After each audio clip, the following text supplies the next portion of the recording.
news. All right, thanks so much, Reynolds. And of course, Japan is a real magnet for entertainers around the world. A lot of folks find themselves there on a number of publicity, you know, and gigs and all kinds of things like that, including one American rock band right there in Tokyo. One of the musicians is going to join us after this break to tell us what's happening now.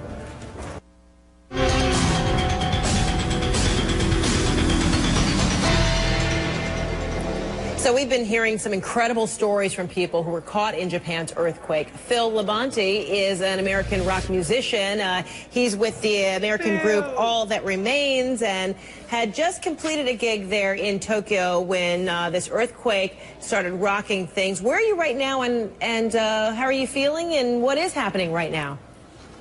Right now I'm in my hotel room. It's about 2:45 in the morning, and I guess my biggest concern for the past 12 or so hours has been the reactor.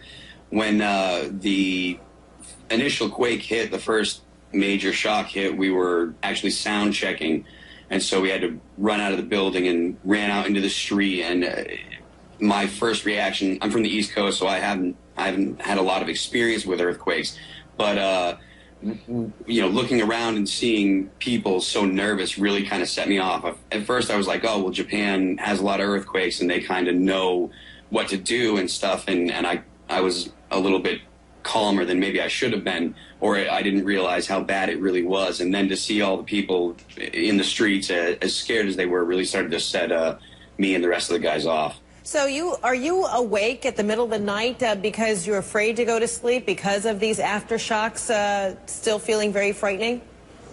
Well, we just a couple hours ago, we had an aftershock that came through. I'm not sure exactly what it was, but it set off an alarm in the hotel, and so that kind of got me awake. And you know, it's a little nerve-wracking, to be honest with you. You know, between the, like I said, the reactor, and then it kind of feels like there's a little bit of a emotion almost all the time, and I guess your head starts playing with you a little bit, and you think you might feel something, even if you're not really sure.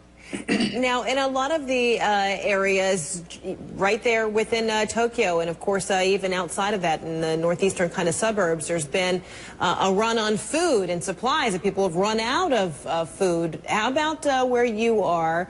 Are you able to eat, or do you have enough sustenance? What's going on there?